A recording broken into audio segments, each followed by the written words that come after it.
While we try to be as helpful as possible, this podcast should not be considered as professional or financial advice. It contains general information only, and you should seek out professional advice for your own personal circumstances before making any financial decisions. Welcome back, guys. I'm Julia. And I'm Nick. And this is the Enthusiast Lab.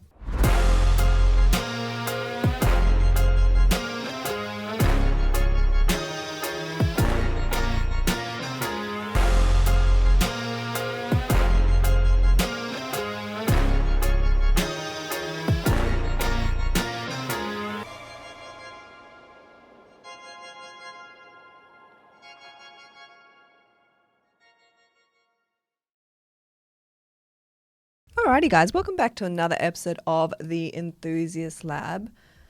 Both Nick and I are feeling well out of whack, sitting behind microphones again. We recently got back from our holiday to Kenya and Uganda, and amazing holiday, but definitely feeling out of sorts. So, just getting back into the swing of things. Like it was a good holiday. We actually switched off, didn't check the phone much, couldn't even if we wanted to because the Wi-Fi was shit, but it was a good reset. Phenomenal experience. Definitely a bucket list item for people, but back into it.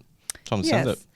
So this episode's coming out at the end of April, I believe, or beginning of May. And what we thought we would record is another pre-start type of info episode. So long story short, my younger brother, not so young, but younger brother is building a home through us. He's building the home with Levita Homes, and shout out to David. Yes, David. David. And I, both Nick and myself, we ended up going into the pre-start appointment with him, which was back in just before we left, actually. Yeah, it is. Yeah. And since it's kind of fresh, ish, now that we kind of went on holiday, but it's fresh-ish, so I thought we would kind of give a example to all the listeners out there that are coming into the stage, what we recommended to my family member to do an upgrade in his pre-start. Yeah, because he had a budget, and do you know what I mean? Like it wasn't like a open checkbook.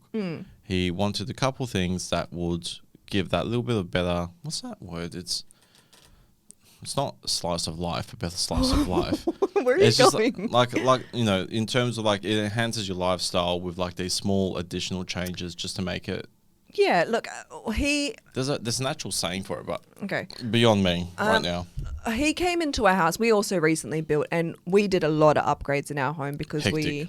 we knew our budget was, quite large for pre-start. We came in with a budget in mind, and we blew over it anyway. But he came into our house and he's like, I love the colors that you did. I like the upgrades that we did. What can I do and achieve with my budget? Yeah.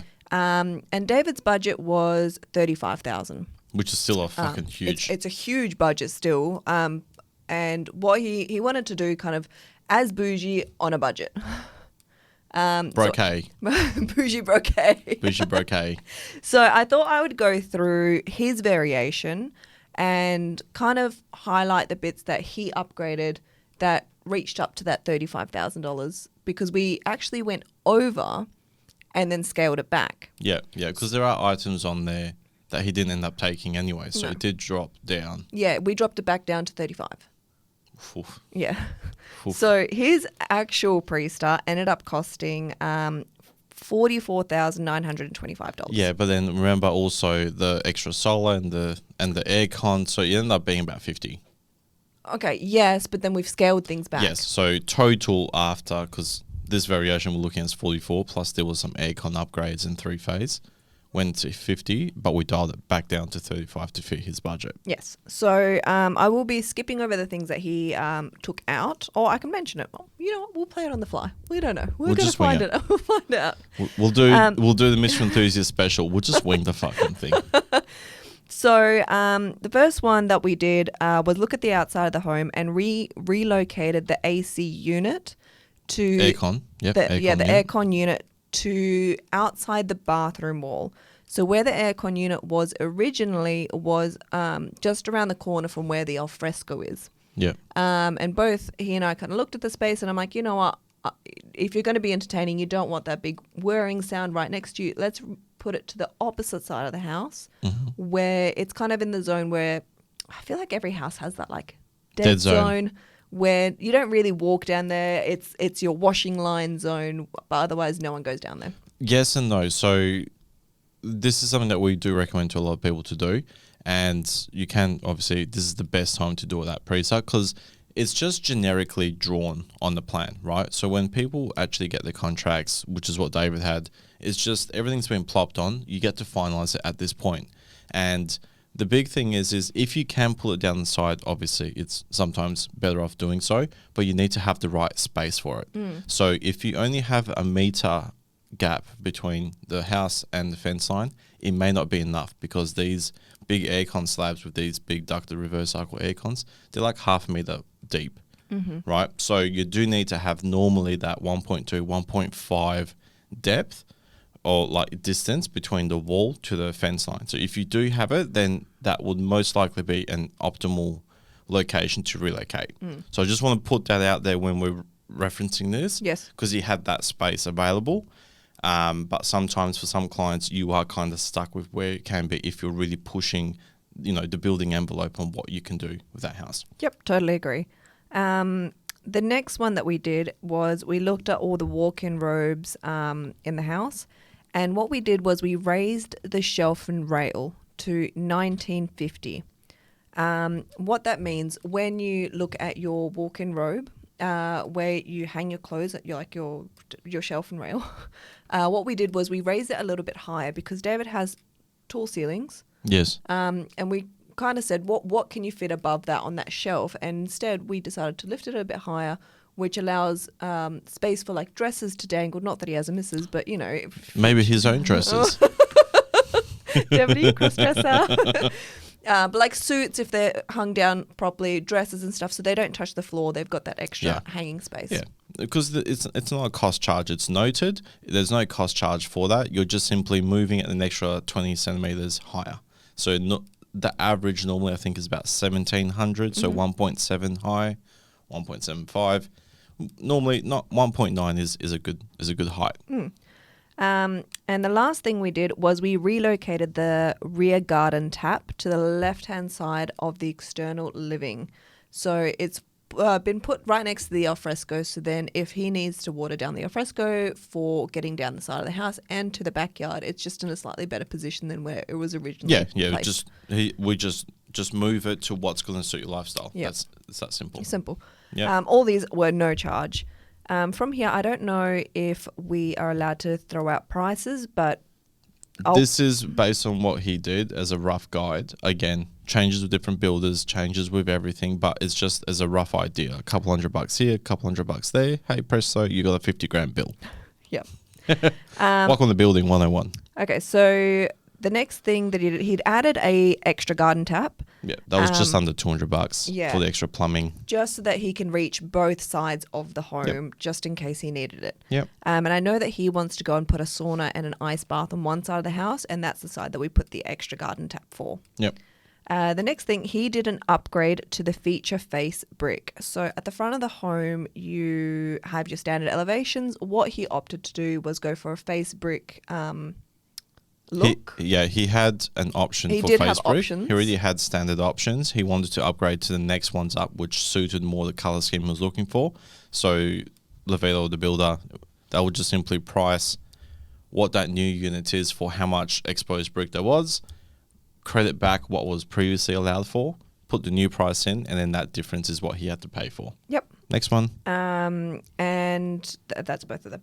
The next thing that we did was the wet area glazing. So all the windows that go into the bathrooms, he changed it to translucent glazing. Yes. In lieu of obscure glazing.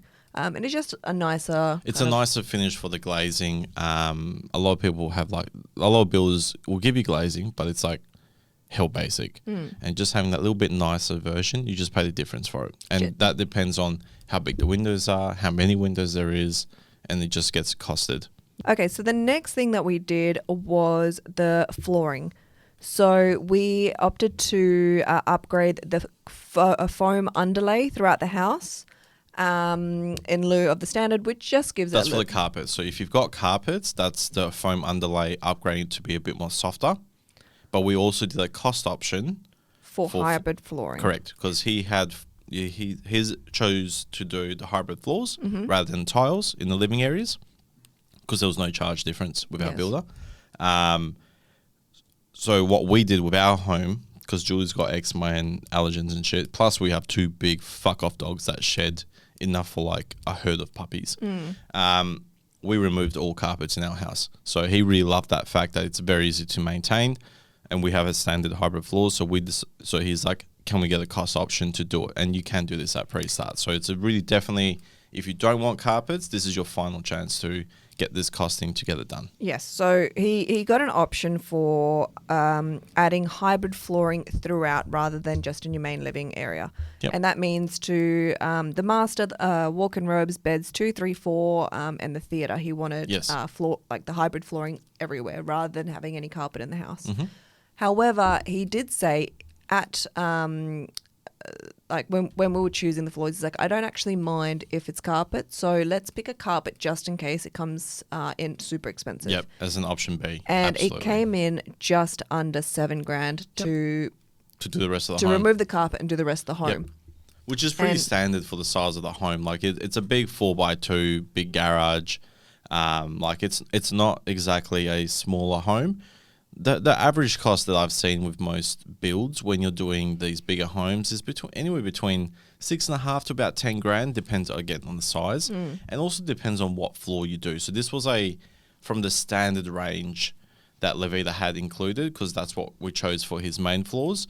So the dollars can start stacking up people very quickly. So can. this was a cost-effective upgrade, but still an expensive upgrade. Yes. So he did actually end up choosing to take that out. Yeah, it's a he fucking said- lot of money. He's like, I'm not super desperate to not have the floors. Yeah. Whereas for Nick and I, when we built our house, I'm like, I don't want carpets anywhere. My eczema's going to flare up. It's not for me. No one asked what Nick wants. But for David, he's like, I don't mind. I don't have dogs. I don't have animals. I'm a FIFO guy. Like carpets actually sound kind of nice to me. I really don't care. And if you save dollars, fuck, Yeah, why not? and saving almost $7,000, he's like, yeah, take it out.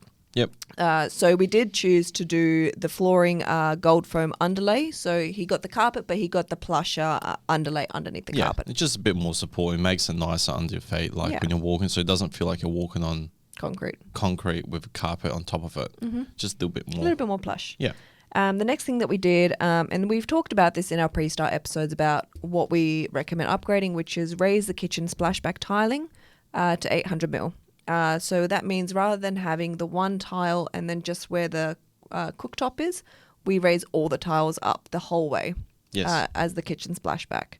And that wasn't overly expensive at all. So definitely, Definitely something to do. definitely something we recommend doing. He did the overhead, so we obviously recommended to do the overheads. He didn't want to do it up front to include it in the mortgage. He wanted to get it costed at Prestart, so we did that. So they basically, the builder went, measured all the cabinets where it's applicable, priced in all the overheads, changed the range hood into the integrated unit so it's nice and flush, which is what we highly recommend. Yep. And then got the price for that. Next one. Yeah, so it was overheads in the kitchen, above the fridge, and got the integrated range hood. Yep. And that was... And we just- did the scullery as well, so we added quite a bit into there. Yeah, so that was Yeah. just around the 5,000 mark, just under 5. If my math is No, your math isn't mathing, it's but 4. no, it's more. More? Yep.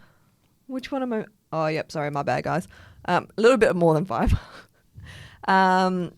Then we added cold water plumbing to the fridge recess. Mhm. So then if you get a plumbed fridge, you have access to Yep. water. Yep. So that's between $200 to $300 depending on each builder. Yep. Between $250, $350 type Yep. of thing. But definitely, if you're thinking about it, like we've never had it in any of our houses, but we've seen a lot of clients do it. And our new place, we bought a more fancier fridge that does the ice machine because I was sick of buying Bags fucking of ice. bags of ice from the servo at like 10 o'clock at night for my coffees. And honestly, best thing ever. Mm-hmm. It's always got ice. So Yeah. definitely, if you ever thought about it, if you've got the little bit of extra budget and didn't know what to spend it on, put that on. Yes. We did also raise the tiling in the scullery section and put overhead cupboards in the tiling section. Then this is when David kind of sat there and he goes, I want a nice sink, but I'm not sure if I'm sold on the nice sink. Because when we were in the pre-start, he's like, I really like this. Can you tell me the price of it? Yeah. And then I can make a decide based on that. Which is very common. Many people will, and the pre-start girls also recommend it. I also recommend it, is the first pricing that you get after your pre-start, everyone will, and no matter how many times I say don't freak out, it's got a lot of shit that may actually change, right? So get everything costed, see what it actually comes in, because they can't just cost everything on the spot. You know, they don't know if the estimate is available live online to assess it all. There may be additional items that need to come into play to fit this new item. Stuff, yeah, exactly. So just get it all costed and then figure it out. So we did that for a couple items. He was like, I really want this, but he doesn't need it, right? Correct, yeah. Which comes down to the first fucking meeting when we talk to people. What are your wants and what are your needs? Same thing comes into your pre-start. That becomes a lot more. What are your non-negotiables? So 100%. for David, carpets was a negotiable. But overhead cupboards were a non-negotiable. Absolutely. And he would sacrifice having The hybrid flooring, throughout to have the overhead cupboards. 100%. And this is the same scenario that happened with a few of these items. So he picked two options for kitchen sink. He got the price of them and he's like, you know what? I don't need a black undermount sink. I can just go for a chrome undermount sink. Yep. And the price difference is quite substantial. It's enough for you to sit there and think about. Yeah. So he got both options priced and then he took away the one that he didn't want. Yep. Based on the price and how much value he's willing to put onto the Yep. price. Yep. But he did still upgrade a kitchen sink. And he upgraded his sink mixer as well to go Yeah. with the sink. Something that his non-negotiable, which I was very surprised with, was he upgraded his stone throughout the house. The stone bench top. When we went to go pick his stone bench top, I immediately did say, these are the ones that are standard. Everything else is an upgrade. He goes, yep, that one, and pointed to the most expensive fucking stone. He's like, that's the one I want. That's the one I'm getting. I don't care how much it costs. I'll not have carpets. I'll take out all this stuff, but I want that stone bench top. The apple doesn't fall far from the tree, No. does it, Julia? We were raised the same. And that one cost him $4,500 Well, to upgrade the stone. But it was for if him. it's one of his, non-negotiable. if he's happy to pay $4,500 for that bench top, then you go and pay your $4,500. He knew his budget. He's like, whatever that budget is, I'll take things out to make that work. Cool, fine. Is it something that we recommend people do? Up to you. It depends on the style. Some people are, again, budget derives everything. If you are on a tight budget and you've only got 5 or 10 or 15 grand, which is still a lot of money to spend for your upgrades, look at it all and weigh them up. Do I really want this more expensive colored stone bench top? I'm still going to have stone. It just will be a different option. Or would I rather have that a couple grand utilized into other components of the home? And that's really when you start. Is it actually worth it? Is this going to grow value in my home? No, it won't. That stone will not increase his value. Because stone is stone. Stone bench top has already been put in there, so that's already holding its value. Whether you spend 20 grand on that stone or you spend 4 grand on that stone, they don't give a shit. The valuers don't give a shit. But it becomes more important for the person that's actually going to live there. And it really comes down to the same as the orientation of the home. You can have multiple different designs. What's going to suit you better? When it comes to stone bench tops, in terms of upgrading, I wouldn't. If you had the budget, we're talking hypotheticals here. If you've got the budget to upgrade stone, what I would look at doing is going for a standard range, but upgrading to waterfall ends and stuff like that for stone. Yeah, bench top. that gives a nicer feature. But again, if you don't like the color, you don't like the color. So. Yeah, I get that, but. If we're talking about upgrades that we recommend from Mr Enthusiast, it's looking at the waterfall ends rather than seeing a different stone. Which I think we'll do that follow-up episode. Another episode. Yeah, we'll do a follow-up episode of, another episode of just basically pre-start items that we highly do recommend, reasons why, and just tips and tricks about it. This one's going to be more about one that we've currently, we were very heavily involved in for Julia's brother, and just give some feedback about some of the items that he did, why he did it, why we recommended things, just to give you guys a bit of a different point of view. Yeah, because because everything's always, we recommend this. And now it's going to be this is why they did it, and here's the reasons why, and how this might be applicable in your situation. Yeah, like we're really involved in his build. This is my brother. We're really looking after him. And Which we'd still do for all of our we still clients. do for all our clients, but like I don't go Fucking to hell, I Julia. don't go to other clients' appointments. My brother just It kind must of be nice, fuck. I used to, and now we're just too fucking busy. We're too busy. But this is why we have a 12-page Document, pre-start tips that we provide to every single one of our clients, which is exclusive to only our clients, because it's basically as if I'm sitting there with them. And he actually followed a lot of them. A lot of these items are recommendations that we've actually put in the booklet. He was sitting and looking at the So booklet, but he was kudos to David for actually reading a fucking booklet and understanding it and actioning it. But then in pre-start, he kind of sat and looked. Do I do this? Literally 70%. It was just Julie doing the fucking pre-start. I came in late because I had other meetings. Rocked up. Julie's doing most of it. Dave was just sitting there going, "Yep, I agree. Yep, I agree." And then they look at me. I'm just like, "Yep, I agree." "Yep, I agree." And then I fucked off and let them just keep doing it because they've got better shit to do than fucking sit in something and it's just Julia doing it. Combined, we discussed a lot beforehand. Absolutely, we did. Like, yeah. I'm not taking over his pre-start. We had a lot of discussions beforehand. Okay, you weren't there. David and I had a lot of discussions. Oh, okay. Okay, anyway. The next thing that he did choose to upgrade, and I don't think we've actually talked about this in a pre-start episode, was he put LED light strip under the overhead cupboards. It's an item I want to add into the pre-start tips. Yes. We have posted quite a few of the socials about it, and a lot of clients have picked up on it and started querying it. So it's doing an LED strip light on where, if you're doing overheads, you do a recess on the back of it, and you put this LED strip light with a separate switch, and it gives a nice ambient lighting into the area. So you don't have to have all your kitchen lights blaring if you just want to have a bit of light there, but not enough to it hurts your eyes at. Yeah, it's all midnight about when you're cooking your eggs and bacon. Yeah, eggs and bacon, Julia. Julia knows all about that. Yes, we had eggs and bacon when we got back because we had nothing in the fridge. At midnight. Then in the laundry, we did very minimal amendments. So in the linen, he provided a broom recess to the linen, which you're allowed to do a pre-start. It just reduces the shelving width a little bit and provides a little slot for where you put your brooms and we stuff. We get quite a lot of clients ask about this. Always do that pre-start so you can amend exactly the width and depth and whatever you need. It was no charge because you're deleting one piece of panel, putting a support in, happy days. It's literally a no charge. It's just a note that they notarize it that it has been amended. Yes, he upgraded his laundry trough to a different style. A different style. Yep. And he upgraded his sliding panels to this like the white glass. Yeah, the white glass look. Yep. Which none of the above Fuck off. items. It was under $100. Yeah. Fucking laughing. None of the above items are super expensive. Yep. Then we went to the ensuite and bathroom, and this was again another non-negotiable for him, which was he did the full height tiling. Yes.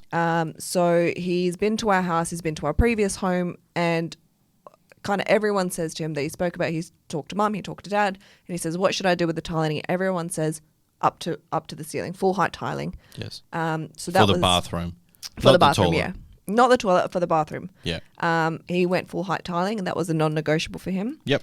And in the toilet, he did raise it to half height, which is just below your light switch. Yes. Because that's what we did at our place, and he liked it. He did. Yep. He also upgraded his bath spout. Just different mixes and shit. Yeah, but it's one that swivels. Yes. That one, I don't know, I think they still listen to our podcast. Hanny did it. Yes, Hanny and Kyle did that. Hanny and Kyle did it out in Bullsbrook. That was where, we've seen it here and there, but that was the last time we noticed it and we went, that's a fucking good idea. Yes. We did it at our place and definitely recommend for people to do it because it's so good. Pull it out, fill up your bathtub and push it back so it's flush against the wall. It's not in your way. You're not going to hit it with your knee or anything like that. It's nice and clean. So shout out Hanny and Kyle. That was a very good option that you guys did. It was. He added a thermoniche into the shower and ensuite section. So thermoniche is the style. It's just a soap. It's a soap niche, so it's a soap recess. Technically, it's amending brickwork, but it's actually it has been permitted across the board to be able to be added at your Prestart. So it's not really a structural change because it replaces that brickwork because of the way that the technology works. It's fucking cool. Yeah. So definitely, if you're thinking of it but you haven't done it in the initial stages, this is your last chance to put it in because, you know, gone are the days of having those little plastic soap holders and stuff. This is the way to go. And you can replace it, even if it's a single leaf wall, which I learnt recently. You don't need to add another layer and cut it out. They can just replace that portion and have it reinforced, which is cool. Yeah, that is very cool. The next thing that he did was he, for both the ensuite and the spare bathroom, which he added a semi-recessed vanity. So it's just pushing that bottom part back a little bit. We talk about it time and time in our videos. Yes. It provides that floating look without having to pay for the floating look. So his ensuite was a little bit different where the vanity was separate from where the shower was located. So we didn't have to do that nib wall that we have recommended time and time again. So that's why he did the soap niche. But he did do the nib wall in the spare bathroom. Spare bathroom. Yeah, we're talking about the master at the moment. Okay. So, but what we do recommend is all the cabinets in the bathrooms is you just simply do that semi-recess. So it just pushes back that little kickboard a little bit further away, which gives a little bit more of a nicer look, almost like a semi-floating look, rather than going full floating cabinets and stuff, which is a bit more expensive with the builders. This is that cheap alternative for like literally $20. It's fuck all. Yep. And then the other stuff he chose was quite cosmetic stuff. He upgraded his basins to the bathroom.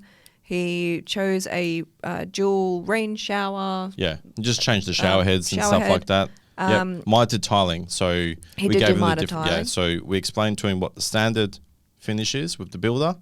He had the options to do the trims, or he can pay the difference to do the mitered tiling throughout for both bathroom and ensuite. Yes. And he turned around and looked at it and he said, I want to do the mitered tiling. Cool, no worries, because that's what we had at our place. Yeah.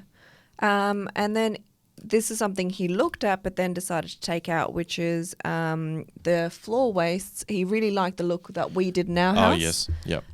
But then when the price came back, the prices that he was non-negotiable on, he's like, no, I can't afford that one, and took those out. But get it priced up, guys. See if it's within your budget. So it's cool. It's the Bermuda tile insert. So basically, it's a piece of your tile, and then it's got the actual drainage around it. So standard is chrome. You can upgrade it to black or brushed nickel or different colors, and there's different pricing.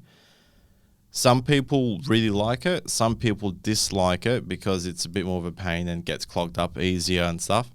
As easy as it is to clog, it's just as easy to clean, rather than just having a standard, chrome finish waste that is normally glued or really pushed on. So then it's very hard to take out.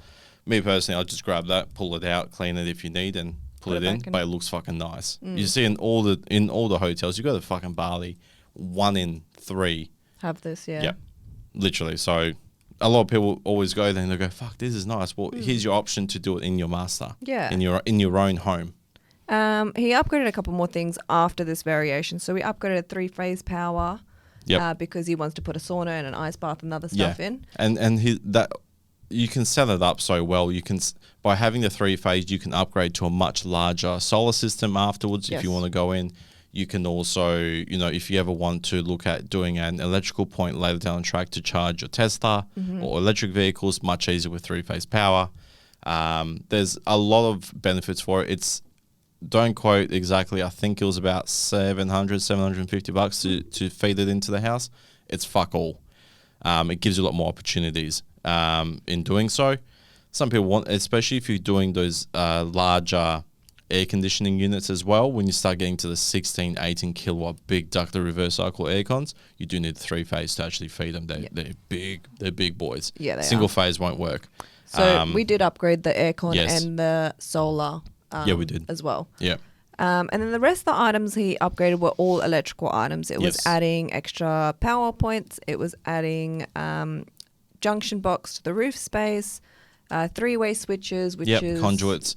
Stuff like that. Being able to turn on the house from the front door, but also from the hallway, or and the also hallway from lights, the master, and also from the master. Yep. Small little things that just added up. PowerPoint here, PowerPoint there. All of a sudden, you're sitting at 14 PowerPoints extra. Yes. Yep. Because honestly, you can never have too many. No, absolutely. And you know what? That was a big shout out to TNT Electrical. So he's one of our contractors we work with. So he actually, David, we got David to sit down with him with our Sparky and sat down and went through his entire electrical plan before his pre-start. And he sat down and obviously laid it all out, understood David's vision, and sat there and went, all right, cool. These are the amount of extra PowerPoints to add with the builder. You can do these ones afterwards to save some costs. Do these light points and locations with the specific heights to make sure that it accommodates exactly how he wants it. Because the study room that we did, study/theatre, that's his gaming room. So we wanted to make sure we had data cables, we had PowerPoints, we had everything at the right location so that he can come set it up with his table and it's just in, out, off you go. Plug, play, ready to go. Exactly. So it's all these sort of components where he had the preparation beforehand and then he came in and boom, got it all sorted. So obviously we helped him as well. We've got quite a lot of experience, but it was just really good to see that separate assistance from an external party to actually come in and go, cool, this is what you need. Levita just simply grabbed that plan and costed up all those items that he needed. Boom, done, off you go. Yeah, absolutely. So I guess as a takeaway, as a little summary of what David upgraded versus what I would say from the get-go, look at upgrading. So you've got your big costs out of the way and then start adding your small things. Yeah. Look at upgrading to full height tiling in the bathroom in the ensuite. Yep. Half height tiling in the toilets. If you need to, but that's a cost option. Yep. Overhead cupboards in the 100%. kitchen. If it's not done initially when we're doing the quoting, this is your last point. You may save $1,000, $1,500 doing it afterwards with like IKEA and shit, or just have it all done. Yep. Like, full height tiling as your kitchen splashback. Raise those tiles up. yes. Recess the. I lost my pen. Recess the in the. The cabinet. The cabinet, the yes. vanities. Yep. Put that nib brick wall if it's not already done. Yes. In your 100%. plan. Nib walls in any shower screen sections, even if like, you know, you want to think of other things or you like the glass, I don't give a shit. That random gap between the vanity and the glass, remove it. It is a pain in the ass. I have not seen someone to sit there and go, I love it.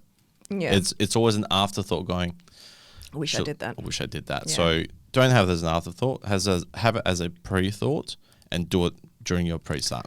Add a broom closet to your linen. Amend your linen to have a broom closet because I'm not going to say 90 because it's probably way less than that.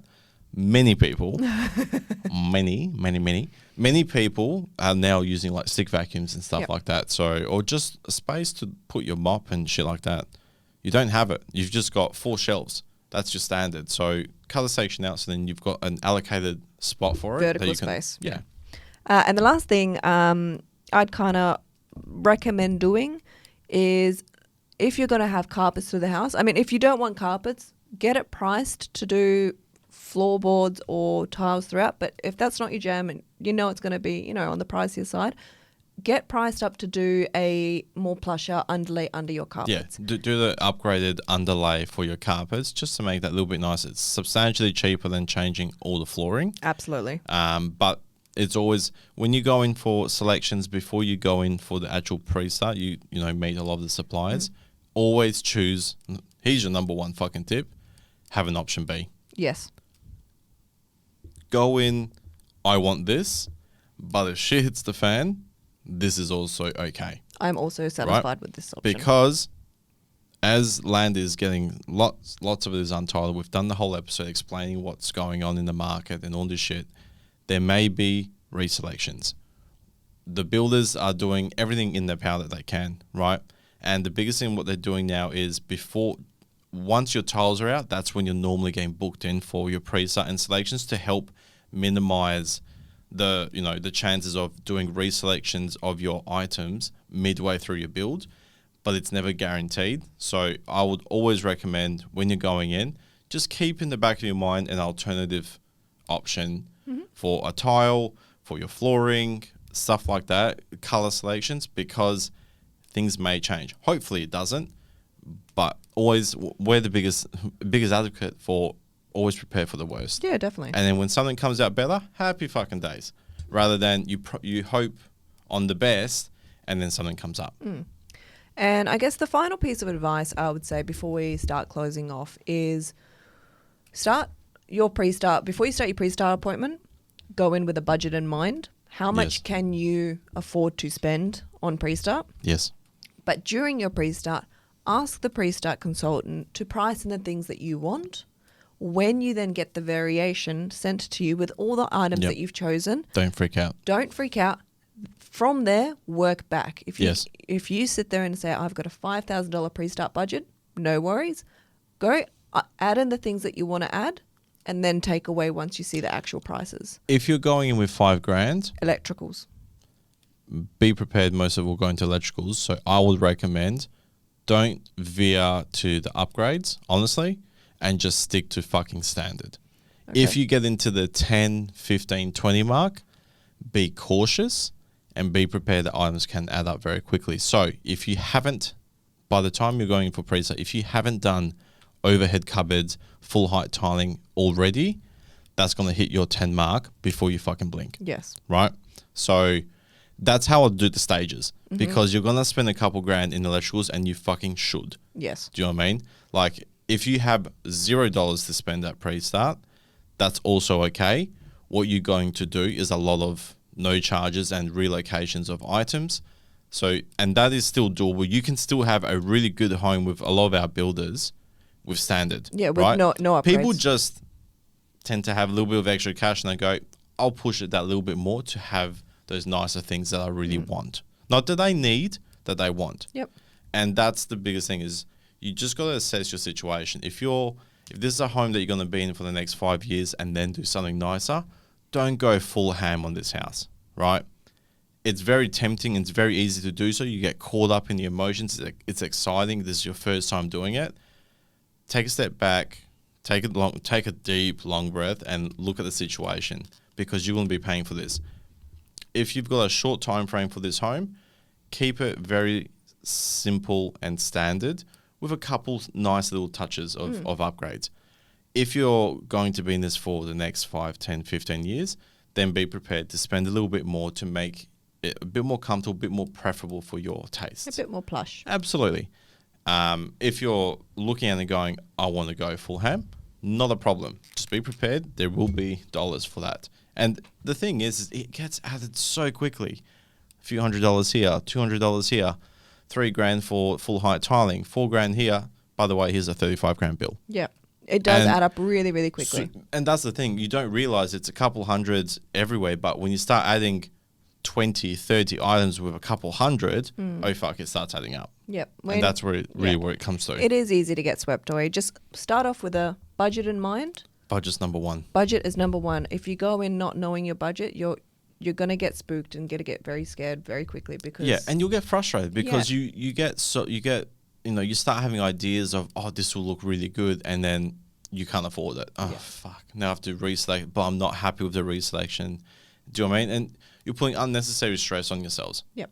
For no reason. So number one is the biggest thing is budget. And if someone sits there and goes, how much should I be spending in my pre-start? Honestly, anywhere between 15 to 30 is what we're seeing as an average with a lot of our clients, right? A lot of our clients, first home or second home, etc., like that. So they've got a bit more of an idea and a bit more preference on what they want for their home. If you're I just want to get in, and you can't really save too much with the situation you're saving just to get into a house, that's okay. Save yourself a couple grand. And you can still do it really nicely with the standard options. We have many clients do full investment options with everything and they look standard. Killer, yeah. They look really nice. Full standard. What I was going to say, if you want to see what some of the houses look like with that 15 to 30K worth of upgrades, the priorities generally are where the clients do spend a good amount of money with the full height tiling and the cupboards and everything. If you go onto YouTube, have a look at the walkthroughs that are called the priorities, you'll see the plush look that, that kind of gets you with the full height tiling and the recess and stuff like that. Yep. Okay, let's plug anyway. Yep. So, plug. You can find Mr. Enthusiast on Instagram, Facebook, TikTok, website, Google, YouTube, Apple Podcast, and Spotify. If you can follow, subscribe, or leave a review or a rating, that would be amazing. It really helps us in the back end. Yes. And just remember, guys, we're not here To fuck spiders. Have a good day. Bye. Bye.